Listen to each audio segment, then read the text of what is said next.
In last week's video, we responded to Jim Farley, CEO of Ford's remarks on the near 6,000 technician shortage in Ford dealerships and much more nationwide. Now, in that video, it seemed like a lot of doom and gloom. We were pointing out all of the bad points of the auto industry and what has led to this massive technician shortage that doesn't appear to be getting any better anytime soon. Is it all doom and gloom? Can we steer the ship in the right direction? What can be done to fix this situation and get back on track? Well, that's what we're going to talk about in today's video. With that said, let's jump into it.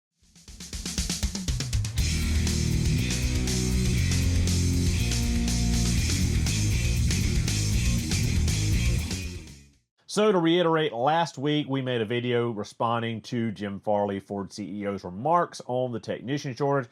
Throw those clips in right now to refresh you that may not have seen that video. This morning when I woke up, there were 6,000 bays in our dealerships with no technicians. So can't get my car fixed? Nope.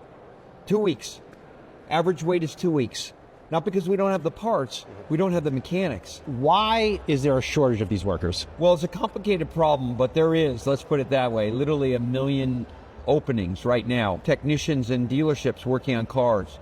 At Ford, we have 6,000, probably 400,000 repair technician shortages across the economy. Now, again, in the clips where he's talking about the 6,000 technician shortage and massive shortages nationwide, we talked about all the reasons why that is. Mainly pay, bad working conditions, dealership politics, and just politics in general for independent repair and other repair shops. We talked about the detriments to your health, both physically and mentally, and all of the reasons why technicians are not coming into the industry, and those in the industry are not staying and are leaving for greener grass and better meadows.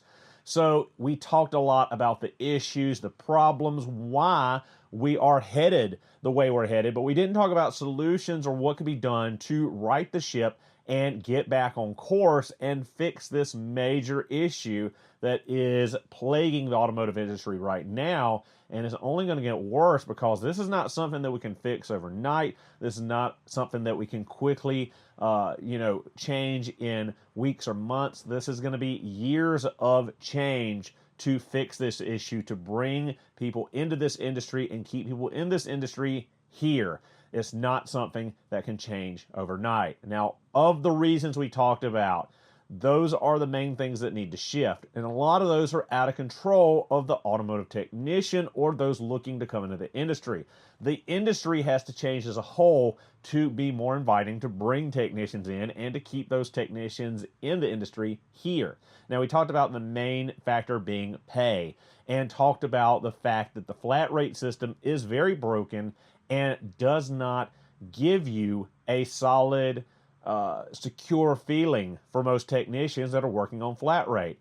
So a little quick breakdown for those of you who don't understand flat rate. Flat rate is the system used in the majority of automotive repair for paying technicians. Say a car comes in and it has a bad alternator. You look up the year, make, model, engine, look up alternator, remove and replace, and it tells you that, hey, to remove and replace that alternator, that pays you 2 hours.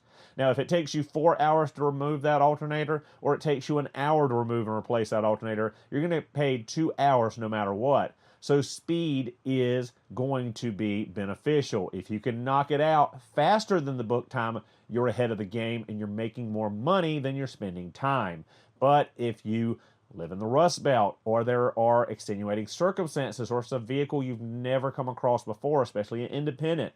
There's lots of different makes and models that you've probably never touched before or never seen before, and you have to work out how to get at and remove and replace that component on that car because you're unfamiliar with it. So you might not be able to make book time because it's foreign to you, or broken bolts happen, or corrosion or rust, or all these external factors play into the fact that it takes you longer than book time to replace that 2 hour alternator. And now you're losing money and losing time because you're tied up fixing damaged threads or finding a replacement bolt or dealing with rust or anything that comes along. That is not factored into the flat rate system. It is looking at ideal conditions with something you're fairly, familiar with, and times based on, you know, X amount of technicians doing the job. They time everybody, and the median time is what they go with for the book time. So on the flip side of that, if you're sitting around and your shop's empty and there's no cars in, you're not making any money. You're not paid to be there. You're only paid to turn hours on the flat rate system. So the flat rate system needs to change. It's an old and antiquated system that came out in a time when automotive repair was much simpler and diagnosing automotive concerns was much simpler. It's not very well translated into the modern era of super complex electronic systems, computerized systems, and everything going into modern vehicles, much less EVs, hybrids, etc.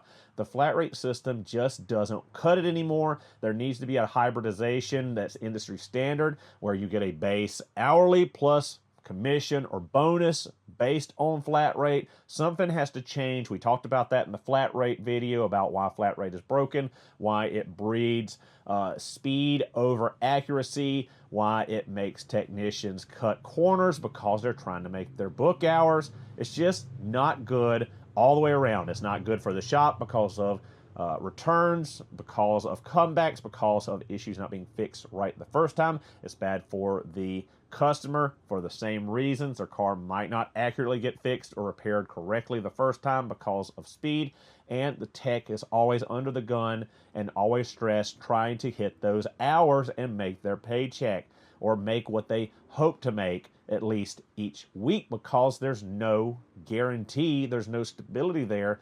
It's whatever comes through the door, and you hope for the best. Now, that kind of change is going to be from the top down.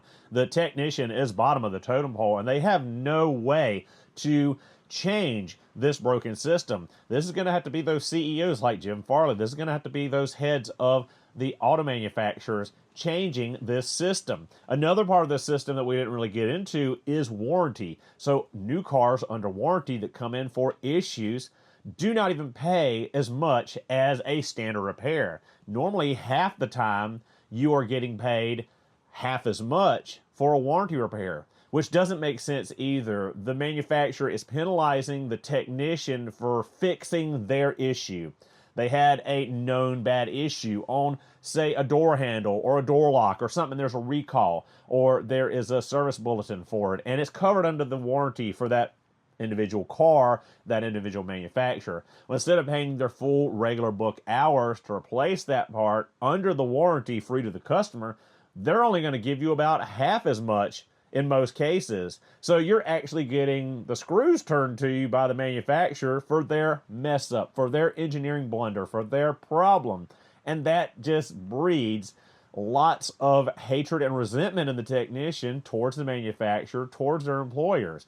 I mean, why should they be penalized for your mess up, for your engineering blunder, for your pushing something out the door that needed to go out, something that was not thoroughly researched and developed before it went out to the general public?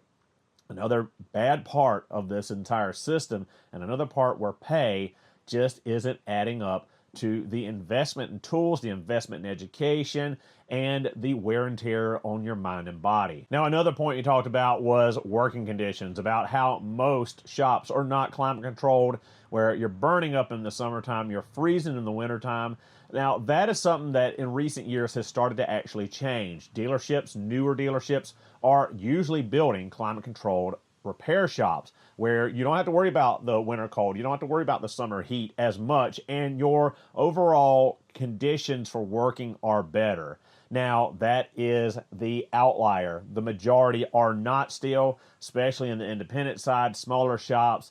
A lot of times it's not feasible to do that or to retrofit existing structures, and they're not going to tear down the shop and rebuild it just to have climate controlled working conditions. So that's something that's going to have to shift over years in the future, but is another point of why people don't like to stay in this industry. Now, another point I made in the last video was talking about the wear and tear on the body, both mentally and physically, how it destroys our backs, our knees, our joints, getting up and down on the concrete floor to set the lift arms under a vehicle, lifting heavy components of vehicles, lifting, all kinds of, just doing wheels and tires, doing rotations. There's all kinds of things that are there to burn, maim, cut, scratch you, etc. Now, a lot of that can be alleviated with PPE, but most of the time that's coming out of your pocket. So if dealerships and independent repair can provide you a PPE and you are willing to use it, because there is that little bit of personal responsibility where a lot of techs do not use their PPE. They're not wearing their safety glasses. They're not wearing their hearing protection. They're not wearing gloves to protect their hands and their skin from contacting carcinogenic substances that are prevalent in the automotive repair industry. A lot of that comes down to you doing better for yourself, but also they need to start providing some of this stuff, I think, to help offset some of the cost of going out and buying this stuff yourself, along with all your tools and everything else that goes along with it. It's still going to be a hard job. It's still going to be a physically demanding job. It's still a blue-collar job, so you still are going to have to worry about stressing your back, stressing your knees, your joints, occasionally cutting a hand, a finger, burning on hot exhaust or hot coolant. Like, that's just part of it. There's not much that can be done in that part of this industry to, change that, but PPE is one major thing that can be done to help alleviate a lot of those concerns and a lot of those issues. Now, on the mental side of it, fixing the pay, I think, would take a lot of stress and anxiety out of the position. And, the dealership politics just have to shift. The crap rolling downhill on the technician, being bottom of the totem pole, being looked down upon, that stuff has to change. Technicians are what bring the service department up and going, and the service department, auto repair, is what keeps the dealership going. Selling new cars does not make you money. Fixing broken cars is what keeps the doors open in 90% of the cases with these auto dealerships. So you've got to start appreciating and stop looking down on technicians. And that's something that's going to be a long, hard battle of changing the politics in the dealership, in these independent repair shops. There's going to have to be a mental shift in respect brought back to automotive technicians and not looked at as dumb grease monkeys. Now, one final point I want to touch on is the exceedingly large cost to be an automotive technician. Toolboxes, tools, specialty tools, diagnostic equipment, all of this stuff. A lot of these dealerships, independent repair shops, are probably going to have to start providing tools, at least like a base kit of hand tools. The specialized tools a lot of times are provided by most automotive dealerships, but in the independent side, there's going to have to be a shift. It's just so expensive to go to work and be an automotive technician. I mean, if the pay increases, if the pay gets way better, it could help offset the tooling cost. But as a whole, right now, it's just an uphill battle. And it's very hard to talk to a young person and convince them that this is a good career now. This is a good path to go on, that, oh, you have to take this massive amount of debt on in most cases. Even when you're going the cheap route with tools, it's a lot of money. Whether it's Snap-on or Gear Wrench or Harbor Freight, it doesn't matter. It's going to be a lot of money to build a full competent set of tools to go to work with. It's not cheap any way you cut it. Then you've got to worry about the education part. You've got to worry about your physical health, your mental health. You've got to worry about crappy pay. Just like right now, it is no way, shape, or form an enticing option for the young person to come in this industry. So all of this stuff has to shift. All of this stuff has to change. Things have to get better, or they're just going to get worse. Leave your thoughts and feelings in the comment section below. What do you think about this? What do you think needs to happen today, tomorrow, in the next 5 years, in the next 10 years in the automotive industry to bring young people back into this industry, keep the people that are in this industry here and happy, and what needs to happen to fix this before it's too late? Thank you guys so much for watching. Hope you enjoyed the video. Don't forget to comment, like, and subscribe for future Subaru tool and automotive content. I'll see you guys in the next one.